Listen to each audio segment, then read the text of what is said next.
29 capos entregados. En una acción sin precedente, México trasladó a 29 personas acusadas de narcotráfico a Estados Unidos, incluido Rafael Caro Quintero, uno de los que podría enfrentar la pena de muerte, al no haberse tratado de una extradición formal.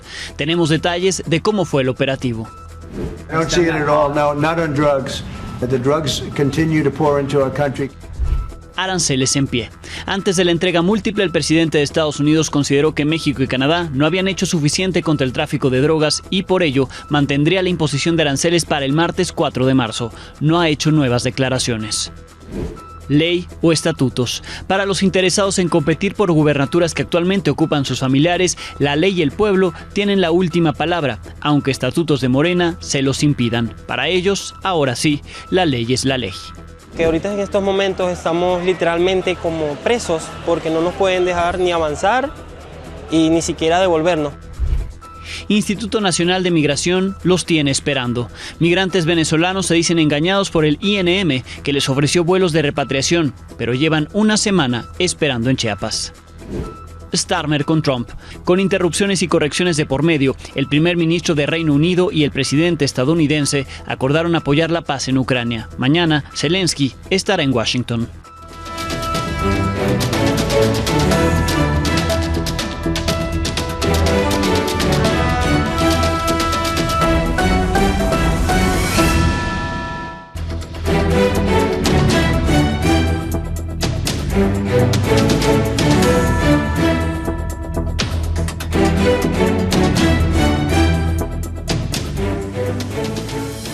Muy buenas noches. Hoy el gobierno federal llevó a cabo un operativo jamás visto en la historia de México y entregó a Estados Unidos a 29 líderes criminales que eran solicitados por ese país. En este espacio obtuvimos información del abogado de uno de ellos, quien reveló detalles de cómo se llevaron las acciones de la autoridad. Detalló que en el penal de máxima seguridad del Altiplano, en el Estado de México, desde donde fueron trasladados 11 de los privados de la libertad, el operativo inició a las 2 de la madrugada después de la emisión de diversas alertas durante la noche. Participaron decenas de elementos del Ejército, la Marina y la Guardia Nacional y hasta un helicóptero sobrevoló la zona. Afuera del penal, en cada esquina había elementos de seguridad vigilando para evitar cualquier tipo de incidente o intento de rescate criminal.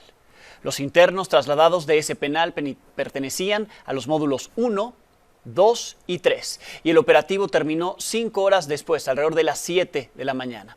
Los otros traslados fueron del penal 4 de Nayarit, del 8 de Sinaloa, del 11 de Sonora, del penal 12 de Guanajuato también, del penal 13 de Oaxaca, del 15 en Chiapas y del 17 en Michoacán. El operativo y traslado a Estados Unidos ocurrió el mismo día de la reunión agendada entre una delegación del gobierno mexicano, integrada por el canciller y el Gabinete de Seguridad, con los secretarios de Estado, Defensa y la fiscal general de Estados Unidos. Pedro Domínguez nos cuenta.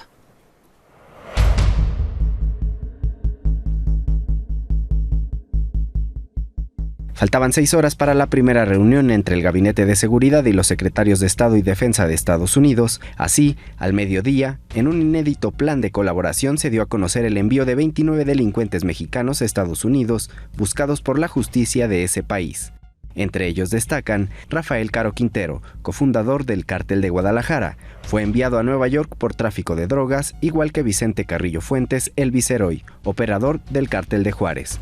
Ambos pueden ser condenados a cadena perpetua o la muerte, pero Caro Quintero también tiene cuentas pendientes que pagar por el secuestro, tortura y asesinato del agente de la DEA Enrique Kiki Camarena en 1985.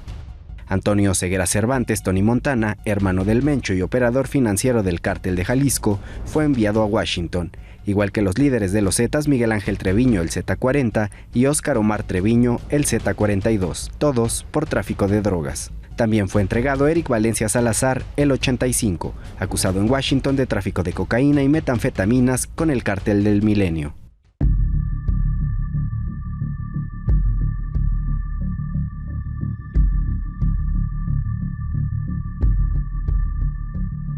La delegación mexicana llegó al Departamento de Estado en la capital norteamericana para mostrar los logros en su combate al crimen. En 2 horas, los gobiernos acordaron realizar acciones conjuntas para frenar las muertes violentas, tanto por drogas como por el tráfico de armas, y dijeron que estas se realizarán en ambos países. Fue una reunión muy positiva. feedback, hay un comunicado, ahí te damos cuenta de ello, una reunión que cumplió muy bien con todas las expectativas. Pero no se dijo más. Mientras los capos esperan su suerte ante la Corte, el gobierno de México mantiene abierta la negociación para evitar la imposición de 25% de aranceles a las importaciones. Y el gobierno de Estados Unidos celebra las detenciones y advierte que se negociará con fuerza y actuará con coraje y ferocidad. Para Milenio Noticias, Pedro Domínguez.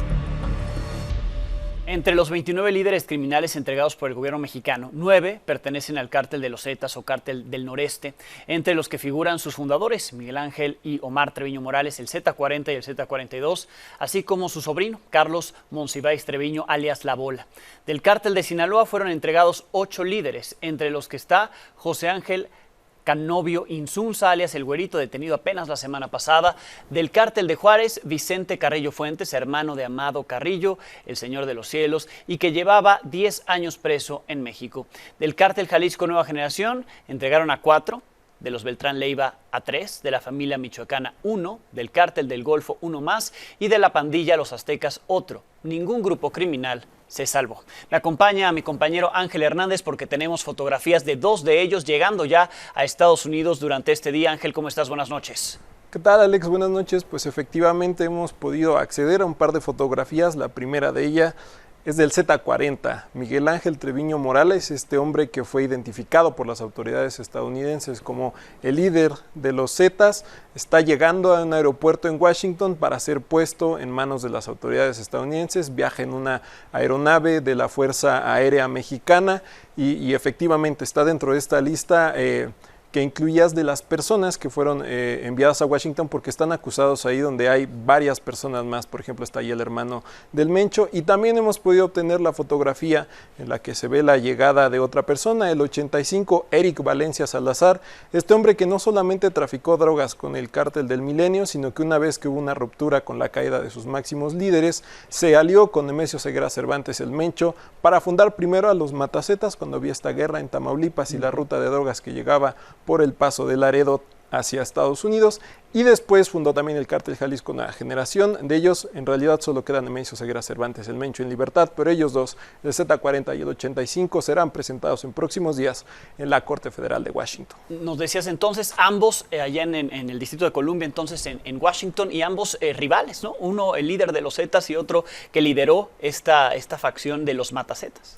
Y no solamente eso, efectivamente los Matazetas fue una situación complicada que recordemos también aproximadamente 2011-2012 se desató esta guerra entre los cárteles, una guerra sangrienta que además heredó esta pelea que estamos viviendo hasta la fecha porque los Zetas efectivamente inauguraron este tema sangriento, estos enfrentamientos con otros cárteles para dominar sus propias plazas. Bien, pues ahí veremos cuál es el proceso entonces ahora en la capital estadounidense contra al menos estas 2 personas que ahí presentamos las fotografías. Muchísimas gracias, Ángel. Al pendiente, Alex, a ti. Gracias, Ángel Hernández. Una vez concretada la entrega y ya en custodia de autoridades estadounidenses, el Departamento de Justicia de ese país emitió un comunicado en el que señaló que las acciones de hoy son consecuencia de una Casa Blanca que negocia desde una posición de fuerza y de una fiscal general que está dispuesta a liderar el Departamento de Justicia con coraje y ferocidad. Así dice este comunicado.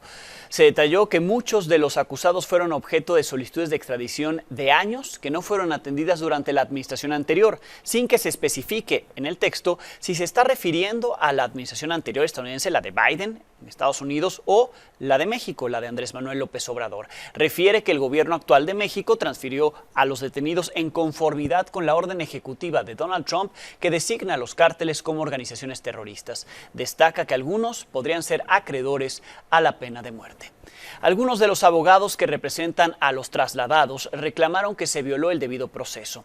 Uno de ellos es Juan Manuel Delgado, abogado de los hermanos Miguel Ángel y Óscar Omar Treviño Morales, el Z40 y el Z42, señaló que al día de hoy no existe algún acuerdo que conceda la extradición internacional de sus clientes que haya sido emitida por la Secretaría de Relaciones Exteriores.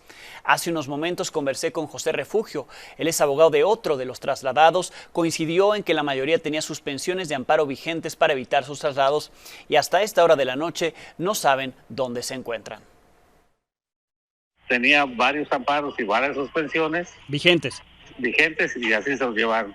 ¿Ya fue trasladado allá en Estados Unidos? Le hablé a una le mandé mensaje a un abogado de Estados Unidos que me informara que sabía de ellos, porque no se sabía dónde estaban, no eran localizables. Inclusive los familiares traían un rumor que no quería que decían a lo mejor llevaba a Guantánamo, pero pues eso no es factible. Hay mucha gente en la que está así, que muchos de ellos se los llevaron a las condiciones. Claro, tenían amparos vigentes. Sí. Otro abogado calificó lo ocurrido como un abuso al usar la figura de traslado para evadir los recursos que estaban frenando los procesos de extradición, y es que según la tarjeta informativa que compartió el gobierno federal y lo que dijeron también los propios abogados, es que se basaron en la Ley de Seguridad Nacional para tomar esta acción. Estos son algunos artículos que podrían ser la llave o la base para lo que ocurrió. Por ejemplo, el artículo 3 de esta ley define que la seguridad nacional busca mantener la integridad del Estado mexicano y la preservación de la soberanía, un término al que se hizo referencia cuando se supo de los vuelos espía y con drones para espiar precisamente a los cárteles en México. El artículo 5 enlista lo que se considera una amenaza a la seguridad nacional, como las acciones que impiden actuar contra la delincuencia organizada y los actos tendientes al terrorismo. El traslado de los 29 capos puede considerarse parte de una estrategia para contrarrestar amenazas a la seguridad nacional. Los artículos 13, 19 y 68 de la misma Ley de Seguridad Nacional mencionan la cooperación internacional para resguardar la seguridad interior. Aquí podría justificarse la entrega de estos personajes a un gobierno extranjero, en este caso Estados Unidos. Según el abogado que consultamos, que por cierto representa a uno de los trasladados, el uso de la figura traslado en lugar de la extradición impedirá que reciban protección contra la pena de muerte o la prisión vitalicia, este último delito que la Suprema Corte prohibió, o la última sanción que la Suprema Corte prohibió hace un mes. Además, se les podrá afincar nuevos delitos, por ejemplo, el delito de terrorismo tras la declaratoria contra 6 cárteles emitida la semana pasada en Washington. Un operativo similar de un traslado múltiple de reos ocurrió en el año 2007. En ese entonces fueron entregados narcotraficantes como Ciel Cárdenas Guillén, Héctor El Güero Palma y los hermanos Gilberto Ismael Higuera. En ese entonces la seguridad estaba a cargo de Genaro García Luna, el secretario de Seguridad del gobierno de Felipe Calderón.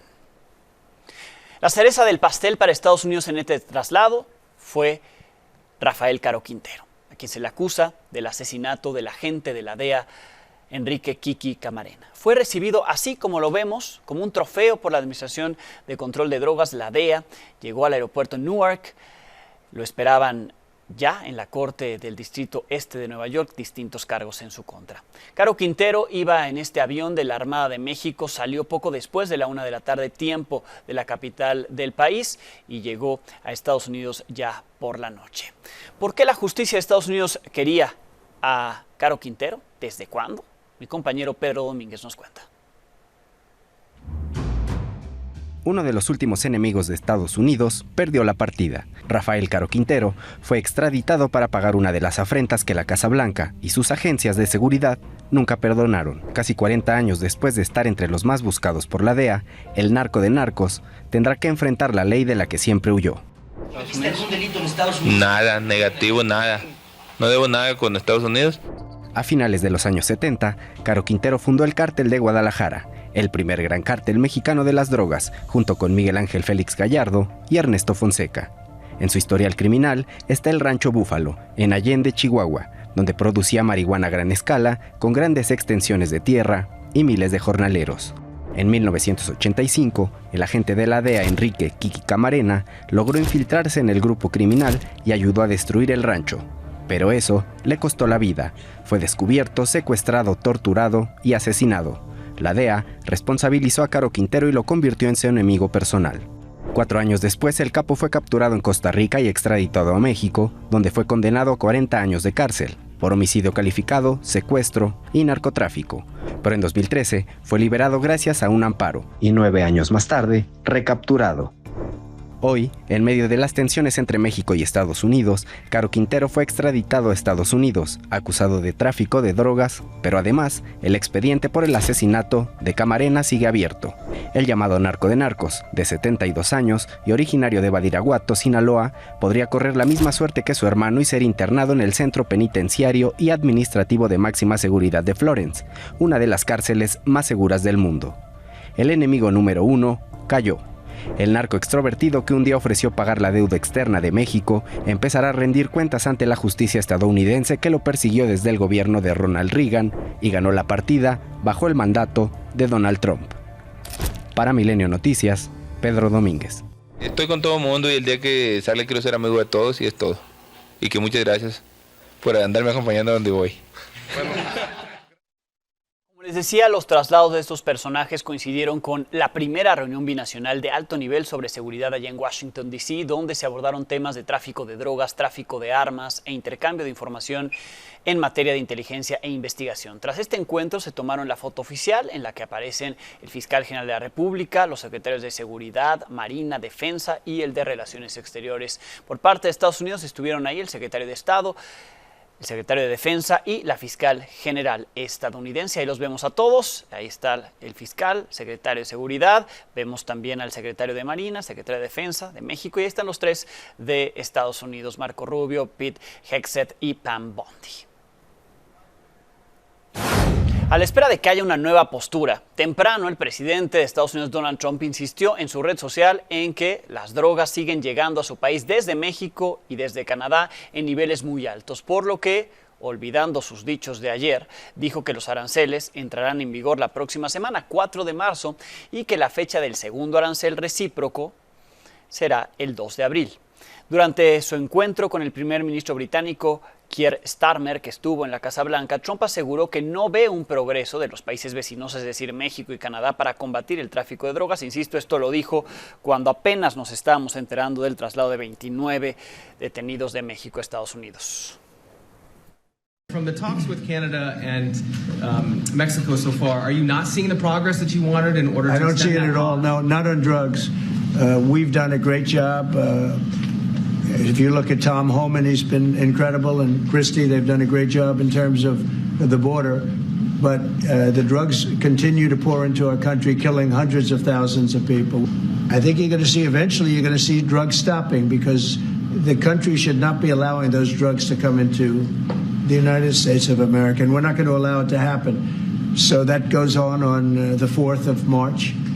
And then on the 2nd of April, we have reciprocal tariffs. De forma casi simultánea, la presidenta de México, Claudia Sheinbaum, y el secretario de Economía, Marcelo Ebrard, hablaron sobre lo que había dicho Donald Trump sobre esa fecha, 4 de marzo. Así lo explicaban.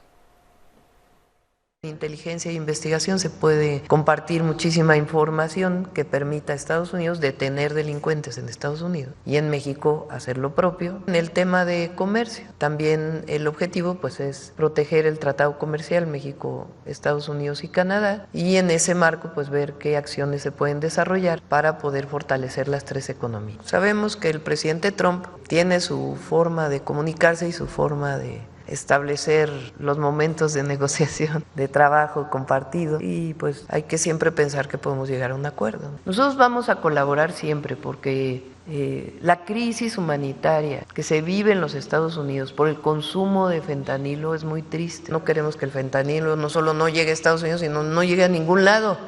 Nos toca hacer una parte, a Estados Unidos le toca hacer su parte, a Canadá le tocará hacer su parte, pero siempre buscando la coordinación, la colaboración en el marco de nuestras soberanías. ¿Cuáles son los temas principales que se van a tocar ahora que va con el representante de comercio? Bueno, ellos están diseñando su sistema, lo tendrán claro, vamos a decir, lo que quieren lograr, ya estructurado, o sea, el mes de abril yo creo, porque la fecha que dio el presidente Trump. Mientras tanto, pues nosotros tenemos que trabajar y avanzar para que nuestros argumentos estén en la mesa. Ya por la tarde, el secretario de Economía se reunió con Jameson Greer, el representante comercial de Estados Unidos. En sus redes calificó como cordial y productivo este diálogo. Hasta ahora no se ha publicado un comunicado conjunto donde se destaquen los temas que abordaron. Mientras tanto, Canadá también trabaja para evitar la imposición de aranceles del próximo martes, de volverse una realidad. El primer ministro Justin Trudeau ya advirtió que responderán de forma inmediata y contundente. Our government, and indeed all of Team Canada, premiers, business leaders, community leaders, are focused on one thing, making sure that come Tuesday and for the weeks that follow, there are no tariffs imposed on Canada. The tariffs that the president speaks of for next week are centered around the fentanyl crisis that they're facing in the United States, but that we are also facing in Canada. And we will continue to do that work and do everything necessary to avoid these tariffs coming in. But like I said, if on Tuesday there are unjustified tariffs brought in on Canada, we will have an immediate and extremely strong response, as Canadians expect. En Sinaloa hoy inició el Carnaval de Mazatlán en medio de un estricto operativo de seguridad que busca prevenir cualquier incidente durante los eventos masivos que podrían congregar a miles de turistas y visitantes internacionales y nacionales. A pesar de la vigilancia, por la tarde un empresario llamado Alonso Puerto Sánchez fue atacado a balazos cuando circulaba por la carretera México 15 al sur de Mazatlán. Afortunadamente viajaba en un auto blindado, por lo que resultó ileso. Ya por la tarde el gobierno del estado informó que entre ayer y hoy retiró 500 cámaras de vigilancia que habían sido colocadas por criminales ahí en Mazatlán para vigilar a las autoridades.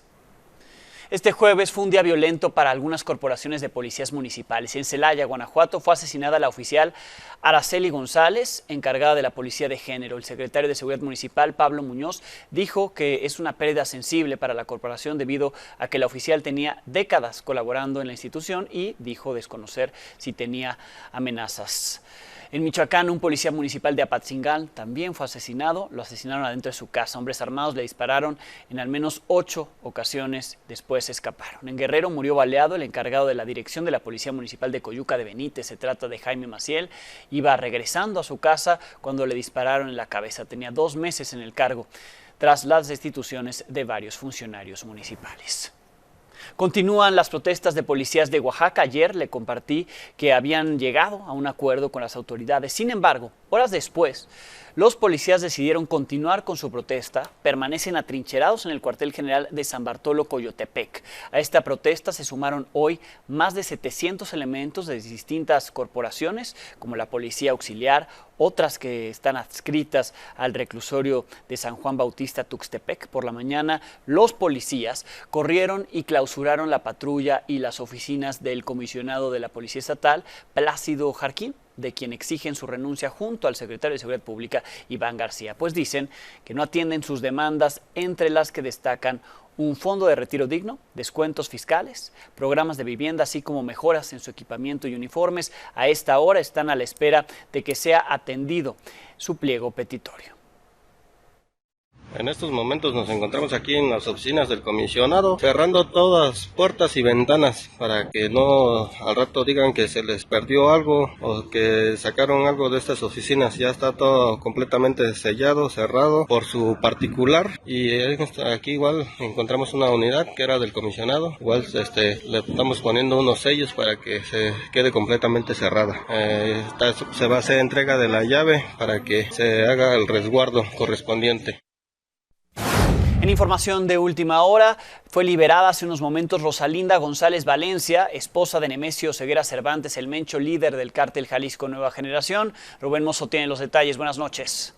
Alejandro, muy buenas noches a ti y a toda la audiencia. Pues sí, luego de casi 3 años de permanecer presa en un penal federal allá en el estado de Morelos, Rosalinda González Valencia, pues salió hoy de la cárcel esta noche, luego de que se interpuso este recurso de apelación a su favor también, porque había sido impugnado por la Fiscalía General de la República su liberación anticipada. Hay que recordar que ella fue condenada a 5 años por el delito de operaciones con recursos de procedencia ilícita, de los cuales pues ya había cumplido una parte de su condena, la mayor parte, y le faltaba 1 año y 4 meses para abandonar el penal. Sin embargo, ella promovió un recurso que le permite la ley de ejecución de sanciones para recobrar su libertad y enfrentar pues ya lo último que le faltaba pues afuera de prisión.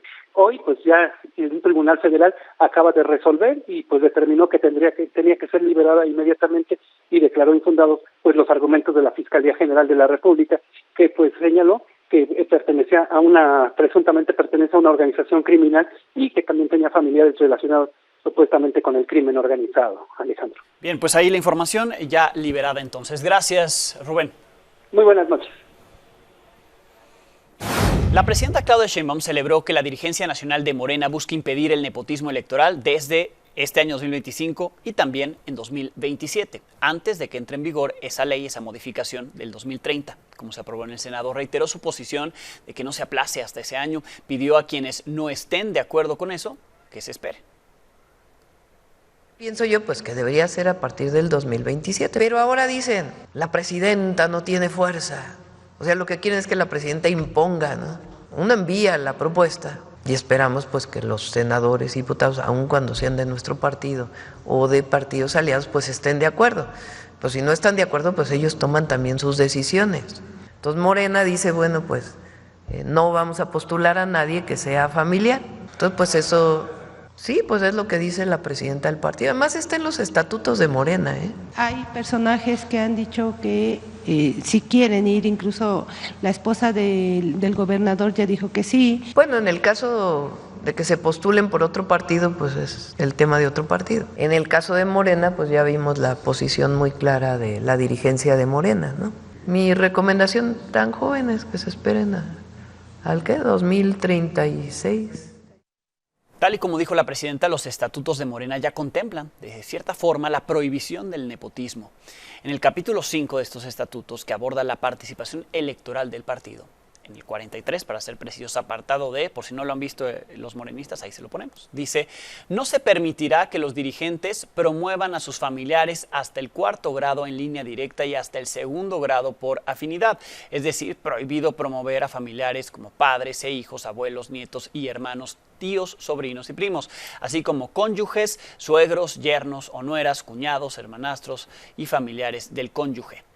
Aunque el artículo solo se refiere a los dirigentes, pero muchos son congresistas de Morena, son parte de la dirigencia. Habrá que ver si la propuesta que hará en su momento la presidenta actual, Luisa María Alcalde, amplía a quienes busquen ya tengan, digamos, un cargo y busquen promover a otros familiares para competir por el mismo cargo.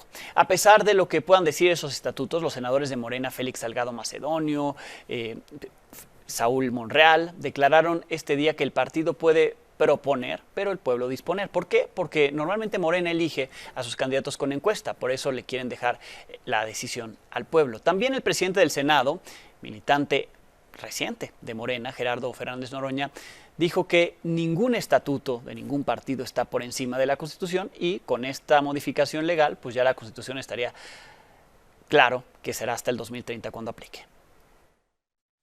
A ver, ¿quién manda pues? ¿El partido o el pueblo? El pueblo. El partido propone. ¿Y quién dispone? El pueblo.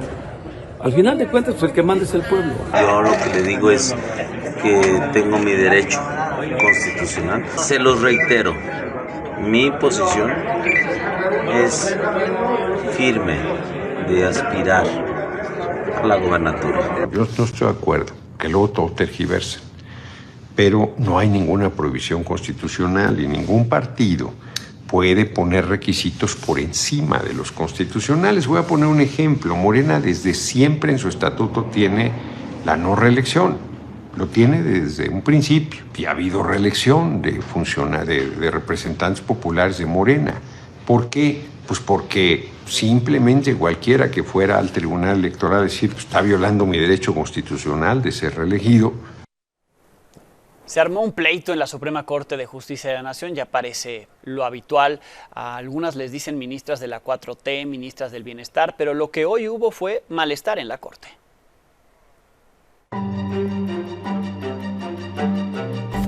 Por este conducto le solicito atentamente retire el asunto que enlistó para la sesión del Pleno de esta Suprema Corte del día de hoy. Es fundamental que el proyecto incluya un análisis del impacto económico y las repercusiones que tendría la resolución a nivel nacional e internacional, incluyendo las posibles implicaciones con los tratados de libre comercio suscritos por el Estado mexicano. Yo no estaría de acuerdo en que se aplazara. El incumplimiento de una obligación de esta naturaleza genera responsabilidad internacional. Nosotros tenemos la capacidad suficiente, por eso fuimos nombrados ministros de la Suprema Corte para resolver este asunto.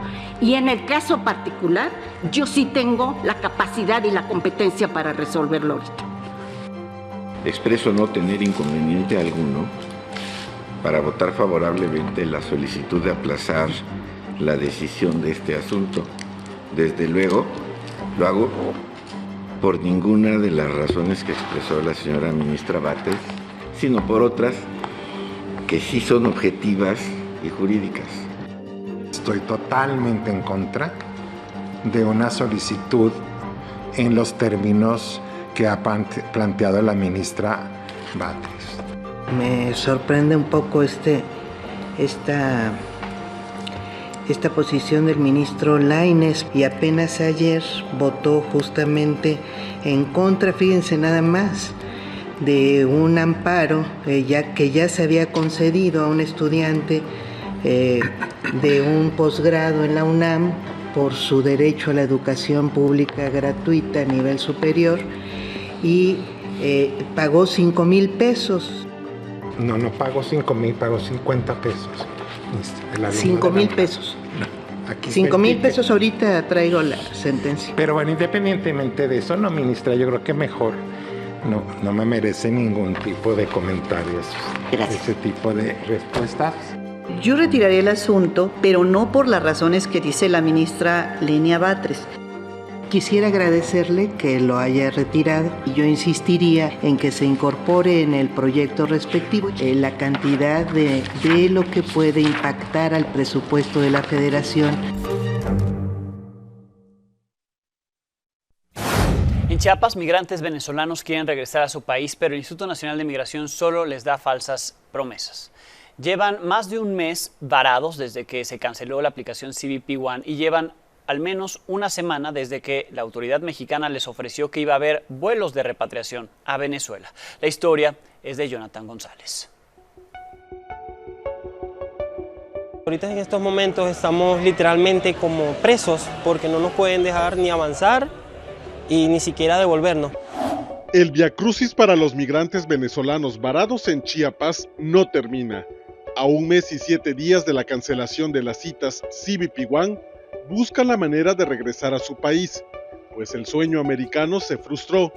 La semana pasada, personal del Instituto Nacional de Migración indicó que habría un vuelo humanitario para que pudieran volver por aire y no arriesgarse a ser víctimas de delitos, pero solo quedó en promesas. Primero te dicen que te tienes que ir en los vuelos humanitarios. Uno viene, se anota, te llaman, y después vienen y te dicen que no, después vienen y dicen que compres tus pasajes, que uno viene a buscar el permiso, te dicen que no te van a dar el permiso, que tienes que esperar que te llamen del vuelo humanitario. Entonces... Las filas en espera de atención son largas. Incluso hay quienes desde un día antes esperan en la puerta principal de migración el turno para poder anotarse en la famosa lista, y con ello tener la esperanza de que pronto abrazarán a sus familiares. Hay quienes prefieren no esperar el vuelo humanitario y regresar en uno comercial. Sin embargo, acusan que para que les otorguen el permiso para viajar, les piden comprar primero los vuelos. El permiso no llega y el vuelo se pierde, así como su dinero y tiempo.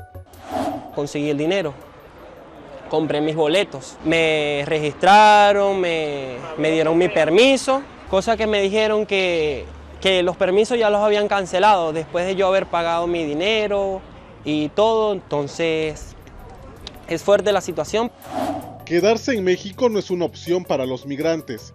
Aseguran que no hay empleo, y en aquellos que logran colocarse son mal pagados y apenas les alcanza para subsistir.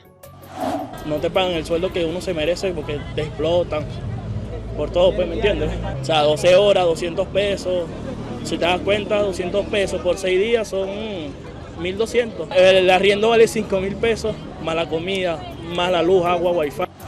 A pesar del coraje y la frustración, los migrantes se mantienen de pie y con la esperanza de que pronto puedan volver a su hogar y recuperar su vida. Desde Chiapas, para Milenio Noticias, Jonathan González. Hoy, expertos en derechos humanos de la Organización de Naciones Unidas mandaron un mensaje a la nueva administración de Donald Trump y a sus políticas. En este documento se manifestaron preocupados por lo que llamaron intentos para debilitar los derechos humanos y retroceder décadas en la materia. Además, dijeron que las amenazas de Estados Unidos a Panamá, Gaza, Ucrania, Groenlandia quebrantan el derecho internacional. Expresaron angustia por las políticas contra las personas transgénero, los migrantes y las amenazas a la libertad de expresión, por lo que llamaron al gobierno de Donald Trump a reconsiderar sus decisiones y a la sociedad a defender los valores fundamentales. El primer ministro de Reino Unido, Keir Starmer, y el presidente de Estados Unidos, Donald Trump, se reunieron hoy en Washington, D.C. y hablaron del futuro de Ucrania, aunque hubo momentos incómodos. Llegaron a acuerdos y hasta hubo una invitación del rey de Reino Unido a Trump para que lo visite por allá. Este es un trabajo de mi compañero Juan Pablo Valle.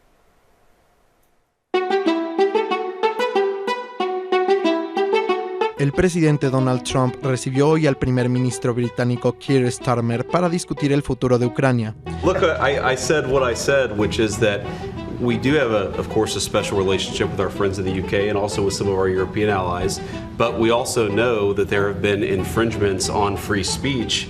That is something that we'll talk about today at lunch. We've had free speech for a very, very long time in the United Kingdom. The European nations said, you know, they get their money back, and I thought it was a very unfair situation. We're not getting all of ours. I mean, quite a bit of ours was gifted. Mientras tanto, a Trump se le olvidaron sus propias declaraciones.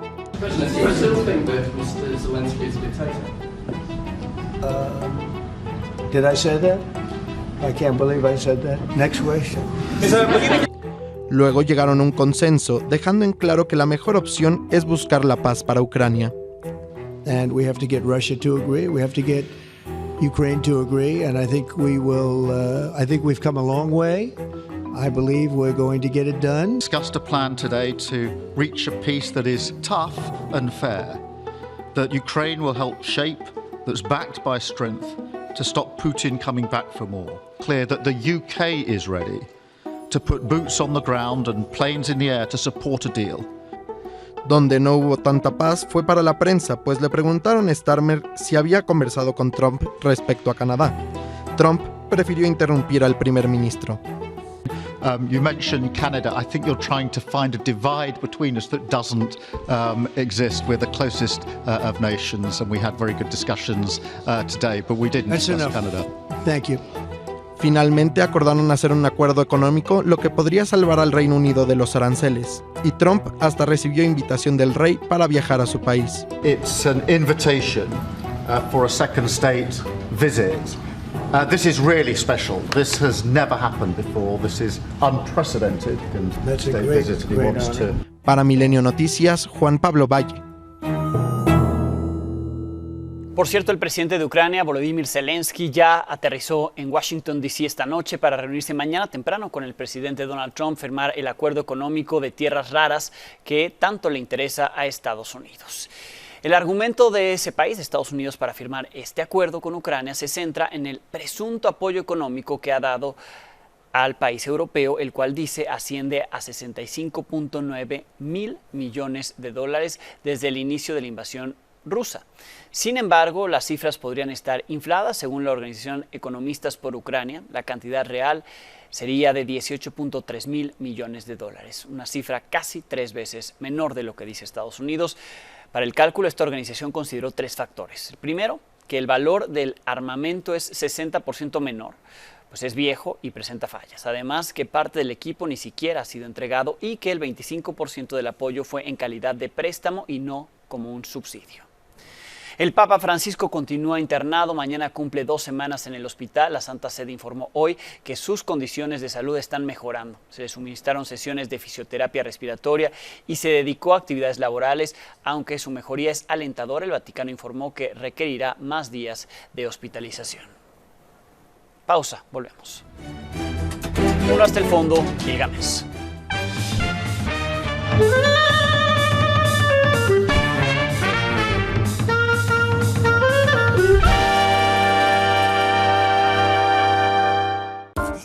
Gil cerraba la semana en calidad de estopa con grasa cuando se encontró con la conversación de Gail Collins y Bret Stephens, columnistas de opinión del New York Times. En esta ocasión le han dedicado su charla a las primeras 4 semanas de Donald Trump. Afirma Bret Stephens: el estilo de Trump es ser despiadado con nuestros aliados, Canadá, México, Panamá, Dinamarca, Europa en general, pero servil con nuestros enemigos. Gail Collins le responde: admiro sinceramente tu capacidad para obsesionarte con Trump. En un momento en el que yo lo bloqueo de mi mente, ¿crees que su poder proviene de la capacidad que sus multitudinarios millones de no seguidores sientan la necesidad de irse a casa y esconder la cabeza bajo la almohada? Contesta Bret: la Escila y Caribdis del fenómeno Trump es que lleva parte de su oposición a la obsesión y el desvarío,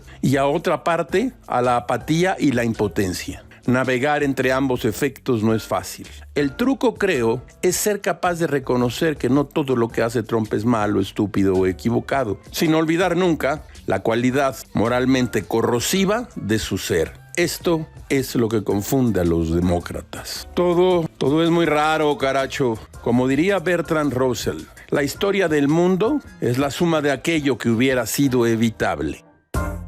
Con esto nos despedimos. Mañana tendremos algo nuevo que contarle a las 22 horas.